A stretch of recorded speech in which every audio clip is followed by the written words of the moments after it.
जी, अस्सलाम वालेकुम वरहमतुल्लाहि वबरकातुहू। नाज़रीन, मैं हूँ हकीम एहसन चिश्ती। एक नई जड़ी बूटी के साथ खिटकल बूटी के साथ हाज़िर खिदमत हूँ, जो कि पेशाब को जारी करती है। पेशाब जो है ना वो खोलती है, सफ़राब में तस्कीन बख्शती है, सफ़राब को ख़त्म करती है और यरकान को जड़ से ख़त्म करती है।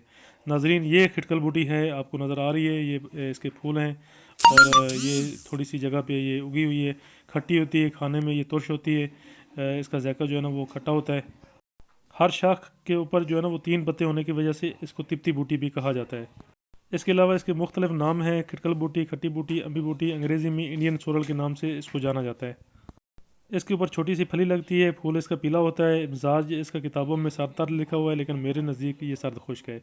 मकदार खुराक जो है इसकी 7 से 1 तोला तक है और खेतों में, बागों में, नमनक मकामात पर ये आम उगती है। फ़ैद में इसके मुस्किन सफ़रा है, सफ़रा को तस्कीन बख्शती है। मकवी मैदा व जिगर है, जिगर और मैदा को ये ताकत देती है। मुद्रे बोल है, पेशाब को जारी करती है। गर्मी की दुश्मन है, गर्मी को ये ख़त्म करती है। यरकान में नहायत ही मुफीद है।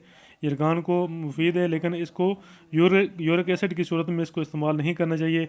मैदा और जिगर को ये ताकत बख्शती है। इसका साग गोश्त में लजीज पकता है और यही साग जो है इसका हेपेटाइटिस को भी ख़त्म करता है। फुलाद में जोहर उठाने में लोहार इसका पानी इस्तेमाल करते हैं। हमरा हीरा गसीस इसको इस्तेमाल किया जाता है। इस बूटी में एक एसिड पाया जाता है जिसको एसिड अगर लेड ऑफ पोटासियम कहते हैं। इसी वजह से इसका जायका तुर्श होता है।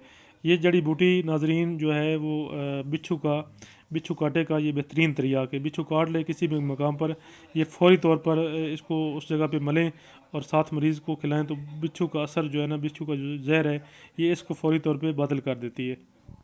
इसके साथ ही नाज़रीन, अगर आप मेरे चैनल के ऊपर नए हैं तो मेरे चैनल को सब्सक्राइब करें और वीडियो को लाइक एंड शेयर ज़रूर किया करें। इससे हमारा हौसला बढ़ता है। इंशाअल्लाह ताला नेक्स्ट वीडियो में मुलाकात होगी। अस्सलाम वालेकुम रहमतुल्लाहि व बरकातहू।